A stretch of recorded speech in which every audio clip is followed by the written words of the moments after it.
Magandang araw, Malacanang Press Corps. Mabilis na aksyon ni Pangulong Ferdinand R. Marcos Jr. nagbunga ng agarang solusyon sa supply ng kuryente at cell sites sa mga binagyong lugar. Dahil sa aktibong aksyon ni Pangulong Marcos Jr. sa mga lugar na tinamaan ng Super Typhoon Uwan, umabot na sa mahigit 60% ng mga apektadong lugar ang naibalik ang supply ng kuryente. Sa ulat ng Department of Energy, sa pangungunang Secretary Sharon Garin, nasa 454 out of 712 municipalities na tinamaan ng Super Typhoon Uwan ang agad na nagkaroon ng kuryente matapos na ang pananalasa ng bagyo. Nagpapatuloy naman ang restoration efforts sa mahigit 3 million consumer connections na patuloy pa ring nakakaranas ng epekto ng masamang panahon. Nagpapatuloy din ang DOE sa pagbabantay sa 60 electric cooperatives na tinamaan ng bagyo. Batay sa inisyal na report ng DOE, umabot sa mahigit 4 million pesos ang naiulat na pinsalang iniwan ng bagyong Super Typhoon sa sektor ng enerhiya. Sa ulat naman ng DICT, sa pangunguna ni Secretary Henry Aguda, may mga ilang lugar na rin ang agad na nagkaroon ng signal matapos ang pananalasa ng bagyo. Sa report ng DICT kaninang alas 8 ng umaga, nasa 82% ng nakabalik ang signal ng Smart, 77% sa Globe, 63% sa Dito, at 79% naman sa Converge. Nagpapatuloy ang restoration ng signal sa mga apektadong lugar upang masiguro ang agarang pagbabalik sa normal ng komunikasyon doon. Ayon sa National Disaster Risk Reduction and Management Council o NDRRMC, nakapagbigay na ng pamahalaan ng 324.1 million pesos para sa mga pamilyang naapektuhan ng Bagyong Tino. Nagpaabot din ang pamahalaan ng 48.9 million pesos sa mga pamilyang tinamaan ng Super Typhoon Uwan.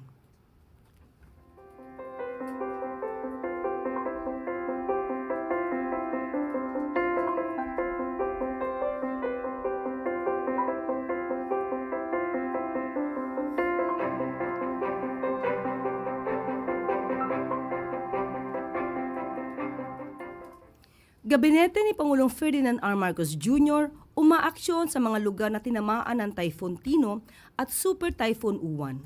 Buong puwersa ang administrasyon ni Pangulong Marcos Jr. sa pag-aksyon sa mga lugar na tinamaan ng Super Typhoon Uwan at Typhoon Tino.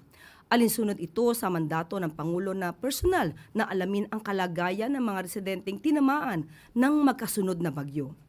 Si DSWD Secretary Rex Gatchalian kasalukuyang nasa Catanduanes upang pangunahan ang pamamahagi ng tulong sa mga tinamaan ng Super Typhoon Uwan. Batay sa ulat ng ahensya, aabot sa 600,000 family food packs ang kanilang naipamahagi sa mga biktima ng Typhoon Tino at Super Typhoon Uwan. Mahigit 21,000 na ready-to-eat food boxes naman ang naipamigay sa lahat ng rehiyong apektado ng magkasunod na bagyo.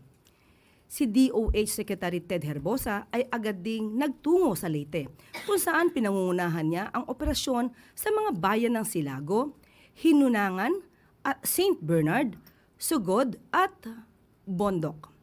Prioridad ni Secretary Herbosa ang personal na mabantayan at masiguro ang kalusugan ng mga residenteng apektado ng Tino at Uwan. Nagpapatuloy din ang DOH sa pamamahagi ng mga gamot at nutrition commodities sa mga apektadong komunidad sa Leyte. Sa kabuuang 8.2 million pesos ang nakahandang logistics para sa buong rehiyon. Maliban dito, personal ding nagtungo ang kalihim sa Leyte Emergency Operations upang personal na kamustahin ang mga healthcare workers. Ayon sa kalihim, prioridad ni Pangulong Marcos Jr. ang pangangalaga sa mga medical responders na apektado rin ng mga nagdaang bagyo. Si DepEd Secretary Sonny Angara naman ay nagtungo sa Negros Occidental kung saan personal siyang nakipagpulong sa ilang opisyal sa kagawaran upang malaman ang kondisyon ng mga school facilities doon. Ayon kay Secretary Angara, ipinag-utos ni Pangulong Marcos Jr. ang personal na pag-inspeksyon sa mga apektadong paaralan at sa kondisyon ng mga kabataang naapektuhan ng masamang panahon. Kasama rin dito si Tourism Secretary Cristina Garcia Frasco para alamin ang epekto ng bagyo sa mga nasabing lugar at sa lokal na turismo. Ayon sa kalihim, ito'y para alamin ang lawak ng pinsala, bigyan ito ng agarang solusyon at magpaabot ng tulong sa mga nasalantang komunidad. Nagbantay din si Energy Secretary Sharon Garin sa mga lugar na dinaanan ng Typhoon Tino at Super Typhoon Uwan upang mabantayan ang supply ng kuryente. Sa ilalim ng administrasyon ni Pangulong Marcos Jr., palaging una ang kapakanan at kabutihan ng taumbayan, lalong-lalo na sa oras ng sakuna.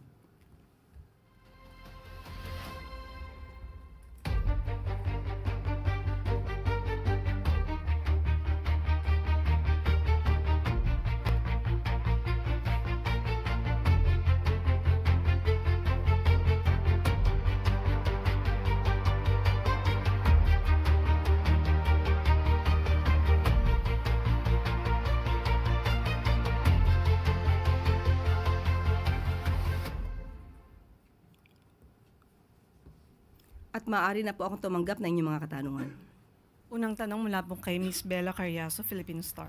Good morning, ma'am. Ma'am, bago yung main question ko, i-clarify ko lang yung statement mo last Thursday. Kasi last Friday, parang kinol yung attention ko ng DBM nung tinweet ko na kasama yung popondohan ng 1.3 trillion yung rehabilitation effort ng government. Samantalang, during yung press con, sinabi mo nga na prioridad ng government kayo yung matugunan yung pangangailangan ng mga nasalanta. And nagulat ako bakit ako kinol ng attention ng DBM when in fact kasama yun sa pa-clarify nga po, ma'am.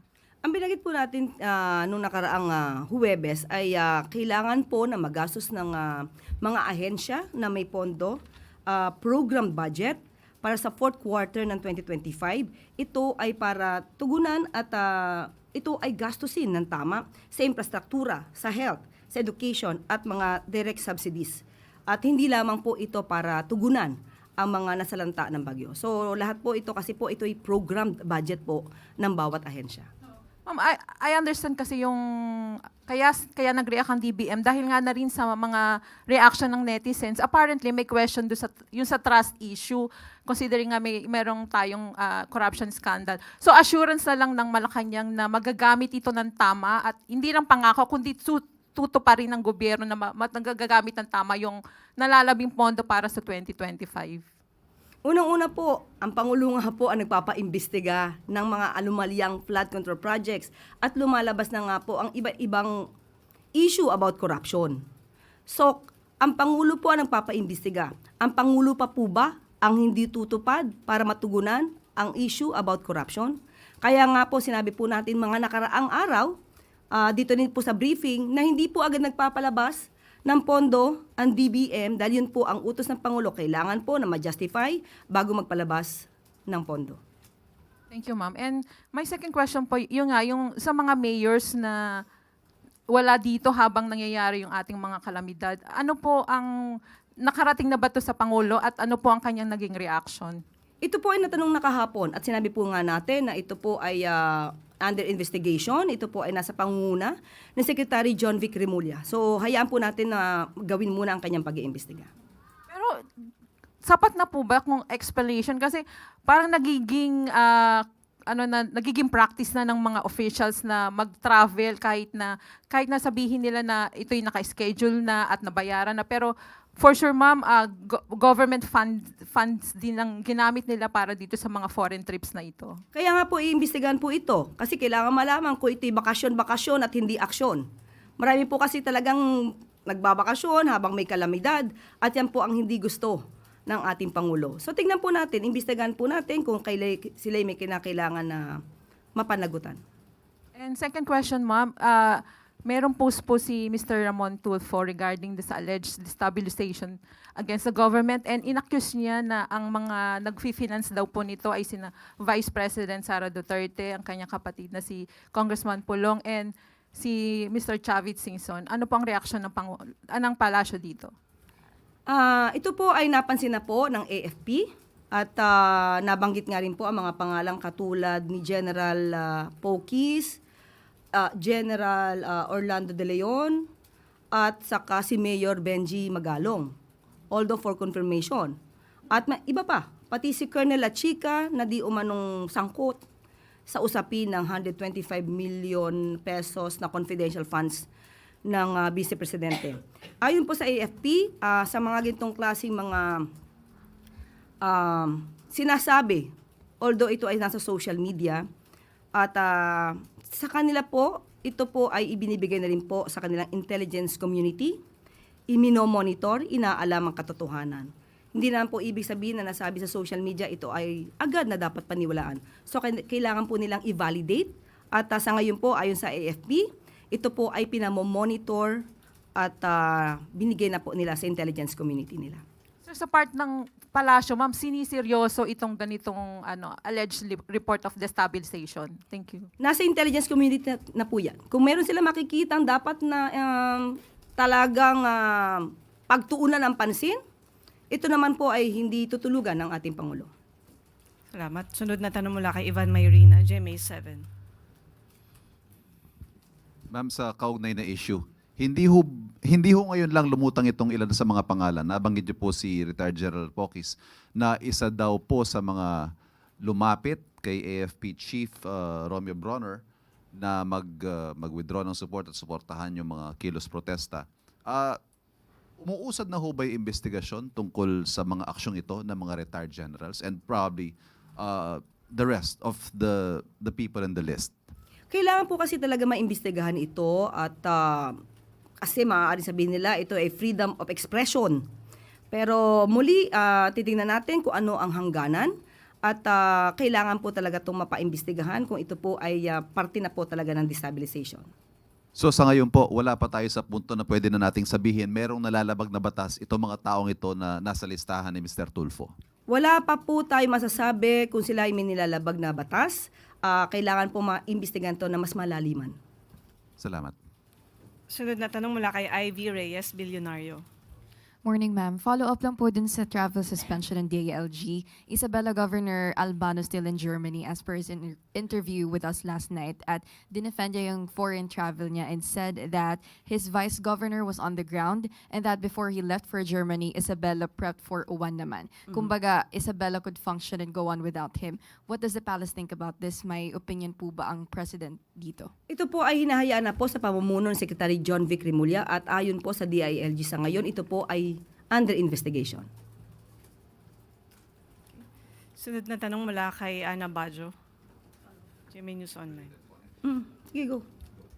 Ma'am, Sige, related Katrina topic, Domingo. we were told na some of the mayors were allegedly with Isabela Governor Rodito Albano in Germany. Ano po yung action na nire-review ng palace? Bakit po hindi sila nakasama doon sa initial list na nilabas ng DILG kahapon? Muli, ang pag-iimbestigan po ito ay iiwan muna sa pangunguna po ng DILG. At kapag ka po sila ay nakapag-report na si Secretary John Vic, tingnan na lamang po natin. Pero sa ngayon po, ito ay ibinibigay muna po natin sa kamay ng DILG.